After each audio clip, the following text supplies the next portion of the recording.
morning. So I am Miss Princess, your ACE facilitator for today. So our session will be getting started with microbit. So what is microbit? So think of it as a mini computer. Now, as you can see, it's a pocket-sized programmable computer that lets you get creative with digital technology. Okay, para siyang mini computer na kasya sa mga pocket natin. It has also buttons, sensors, and lights na naka-built dito. You can tell this mini computer what to do by writing simple instructions called wherein it is block-based programming with your logical thinking. So ano po ba yung logical thinking? So yung logical thinking, imagine na para kang detective na nagsasolve ng mystery. So dito naman, syempre, gagamitin naman natin yung block-based programming para magkaroon siya ng function. So dito, itatakal naman natin yung parts ni microbit. So the microbit has a 5x5 LED array that you can use as a tiny screen to draw on and display words, numbers, and other information. So as you can see, allowing you to display text, numbers, and images. So dito, parang may nakikita nyo, diba? Parang may nagpa-pop up na heart. So next one, the buttons. So meron tayong dalawang buttons. On the front ng microbit, meron siya nakalabel na A and B. You can detect when these buttons are pressed, allowing you to trigger on the device. So once na press natin yan, yung A or B or sabay, ano yung gagawin natin na program para magkaroon siya ng function, yung mga buttons natin. So next part naman are the pins. So the tabs with the larger this one, and as you can see, meron siyang hole. So the tabs with larger hole can be easily used with alligator clips. Pwede natin siyang ilagay dyan yung alligator clips, then i-connect natin dun sa pinaka-device natin. So we're on the edge connector of the microbit where you can put your external sensors and actuators. So ano yung sensors? So ang common example ng sensors ay temperature sensors, motion sensors, light sensors, and maraming pang iba. And actuators, ano naman yung actuators? Ito naman yung device na nagpo-produce ng motion or nakaka-detect, then mag-go siya ng signal dito sa microbit. Parang yung soil moisture, ayun yung main example ng actuators. So meron din si microbit na light sensor. So inside this little gadget, there's a special part that reacts when light touches it. For example, nakadetect siya ng naka-off yung lights. Anong gagawin ni microbit? Pag naka-on naman, ano naman yung gagawin niya? Then another type of sensor is temperature sensor. Meron din siyang built-in temperature sensor. Para siyang it's like a little messenger that tells other things how hot or cold it is. Or for example, pag naka-on malamig yung paligid natin, ano yung pwede niyang i-display? Pwede rin i-display na kung ilang degrees na, or pag mainit naman, ilang degrees yun. Then nakabase siya sa Celsius. So next one, accelerometer. So anyone here may idea about what is accelerometer? Meron bang idea kung ano yung accelerometer?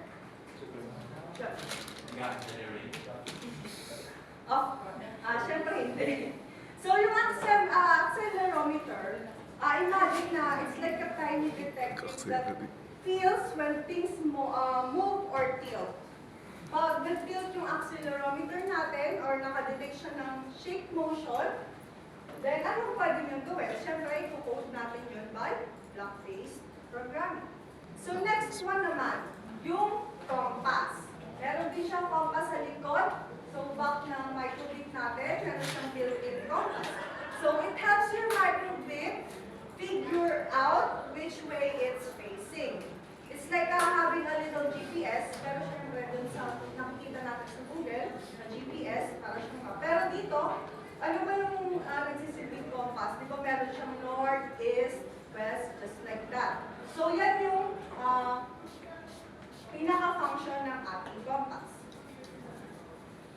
one, radio connectivity. Diba? Ang daming built-in part ng ating microwave.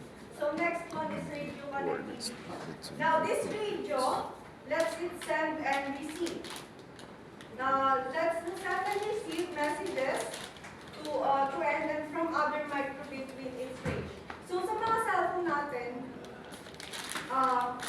meron siyang radio, di ba? Yung para siyang may built-in radio. So dito, ito naman, ang silbi naman ng radio connectivity nito, parang instead na, for example, instead na nag-whisper tayo sa isa't isa, ang gagawin natin, magsisend na lang siya ng messages.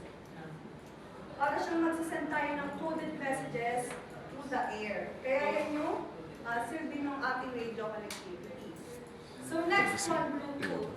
So sa phone natin, diba meron din Bluetooth. So how it works? So this one, your microwave has a special Bluetooth chip inside. So nasa chip siya. Then these chips lets your microwave send and receive message wirelessly. So ito yung components na nasa loob ng box ng microwave natin. Meron siyang USB cable, syempre yung microwave board natin, and then yung battery pack. So ayan, kindly open yung Microsoft Make code natin. Wala kayo? We have. Download nyo muna. Ito guys, Pwede kayong mag-open ng browser, makecode.microbit.org. Sa mismong Microsoft Store, meron dun Make Code. Microsoft Make Code. Wait kasi, ito, hindi mo lang makaan.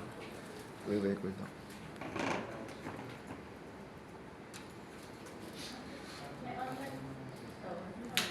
Online, wala. Meron sir. Pero ba? Online? Meron sir. Okay, sige, titignan na pala. Online lang yung gamit.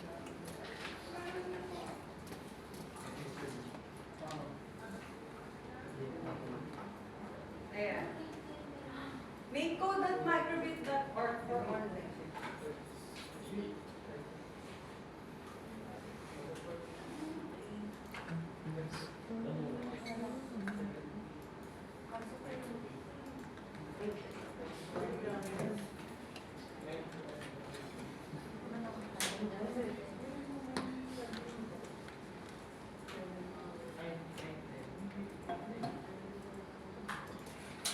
May question ba sa mga sensors natin? Merong questions?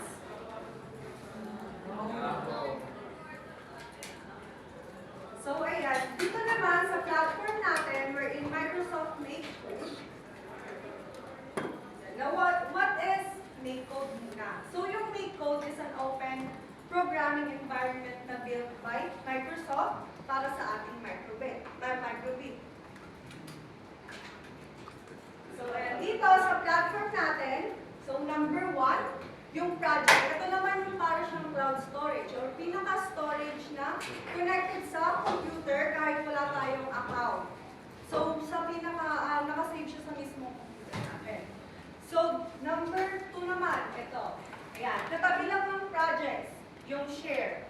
So, dito naman allows you to share your project code in a number of different ways with your friends. Pwede nyo siyang i-share sa mga friends or classmates. So, yung number 3, ito naman yung JavaScript. But because you are grade 5 and 6, naka-base lang tayo sa block-based programming. So, pero dito sa JavaScript na to, ayan, pag limit nyo yan, pwede natin gamitin yung JavaScript na text-based naman. So, of course, this one, yung number 4, as you can see, yan, dito natin nilalapag yung mga blocks natin. So, this is where the magic happens, okay? And where you build your program, where you make code. Kaya, yan ay for specific Microsoft Make code. Yan. So, dito naman, undo and redo. For example, nagkamali kayo. Pwede nyo i-undo. Okay. Yung next naman, para magkaroon naman ng project title yung ating project, dito nyo lang siya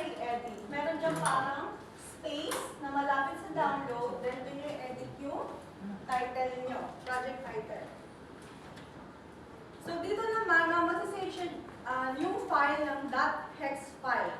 Then ida-drag nyo siya doon sa microbit na pagka pinlag nyo yung microbit, meron siyang lalabas doon na para siyang drive. And then doon nyo lang ida-drag yung .hex file. So this one, yung block library.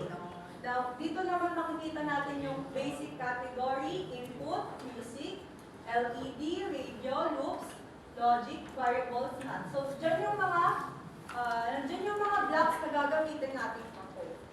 So, of course, yung simulator. So, ano naman yung simulator? Yung simulator naman, hindi mo na siya kailangan ng hardware. Bali, makikita natin siya, naka-real time na siya. Kung ano yung code natin, then automatically lalabas na siya dyan.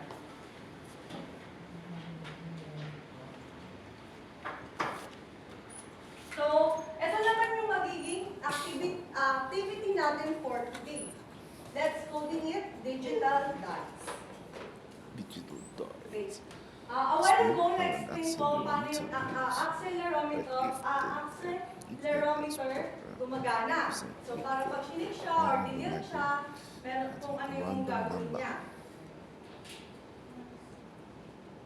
So, this one, syempre alam naman natin kung paano yung dice. Naglalaro naman tayo ng snakes and ladders or pwede rin sa other board games Online such as kasi. Monopoly.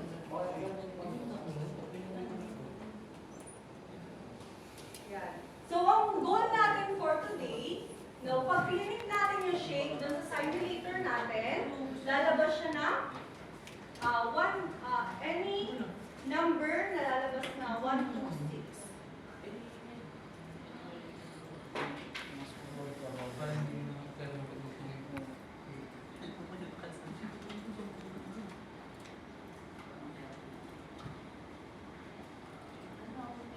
Okay. Now here, sa make code natin, makikita natin yung dito, may tutorials. Then, of course, gagawa tayo ng new project. Then, click the new project. Now, give your project a name. Dice. So, for now, ang ating gagawin is dice. So, kindly rename lang na dice. Then, click the create. Guys, pasundan ako, especially for UAFs. Naka-open na, nakakasunod to, or ulitin pa.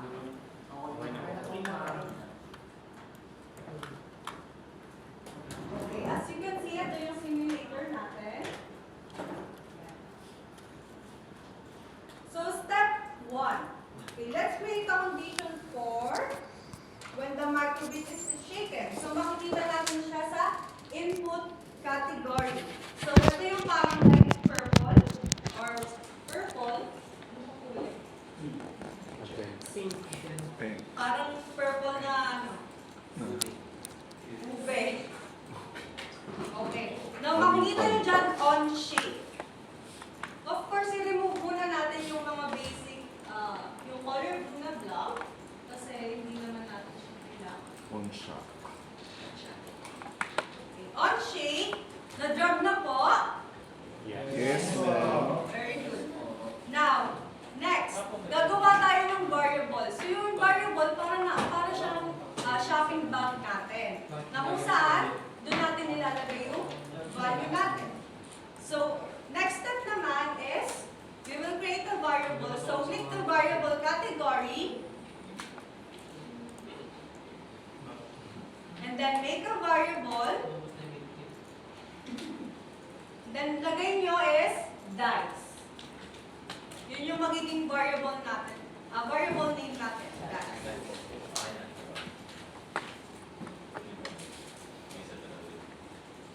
Okay. And then, set dice to 0. I-drag natin yung set dice to 0 sa loob ng on shape.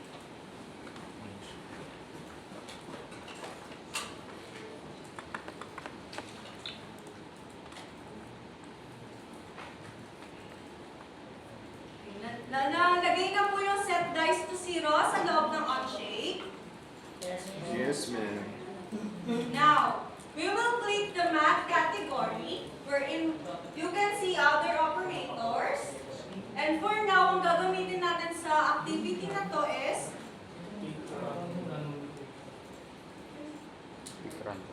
sa baba ng round 0, makikita niyo yung pick random 0 to 10. And then, i-click lang natin to, i-hold lang natin yung mouse natin, and then i-insert natin siya sa set dice to 0. Ayan, may makikita kayo parang nag-connect. And then, ilalagay lang natin siya sa loob ng 0 ng set dice to 0. So, ilan ba yung number sa dice? Hanggang ilan siya? 6. Okay, 6 lang. Di ba walang 0 doon? So, pick random 1 to 6. Change nyo lang yung 0 to 1, then yung 10 sa 6.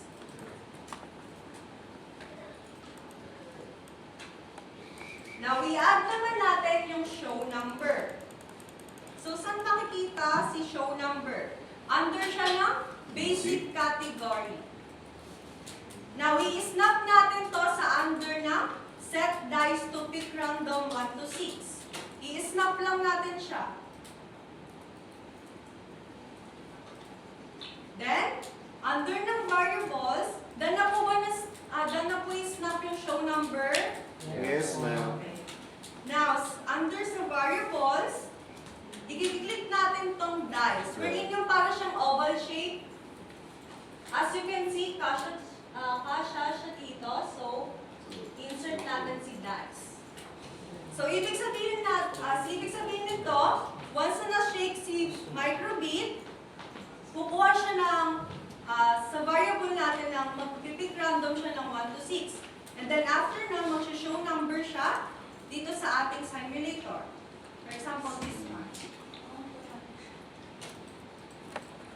Ayan. Click nyo lang yung shake dito. Sa simulator natin, may makikita kayo dyang white na circle. So, i-click nyo lang siya. Then, lalabas siya ng random number. Okay, done na? Yes, ma'am. Yes.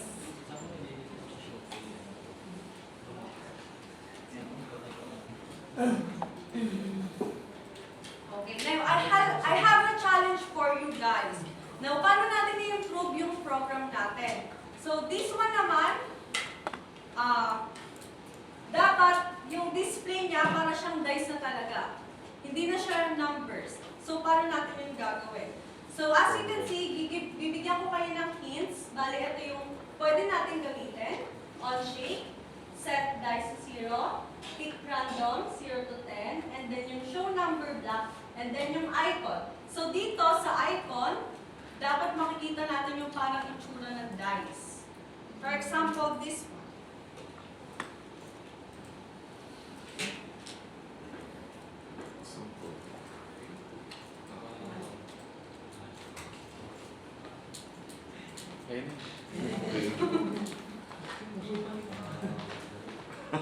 Okay. Now, parang ganyan.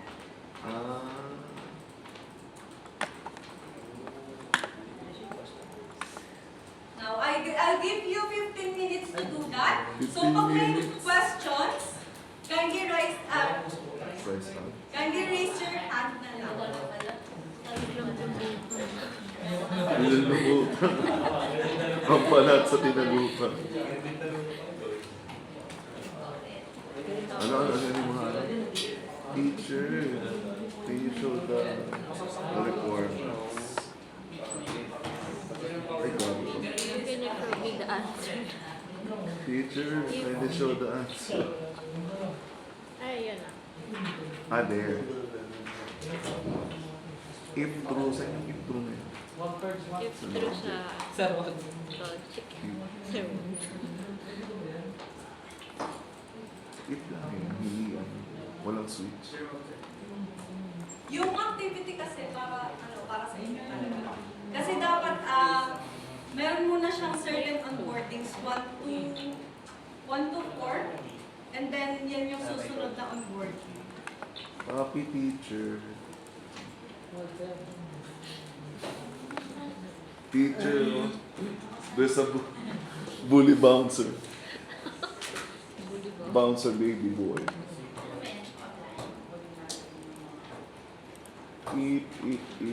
pagpata. Kumanta na lang. Wala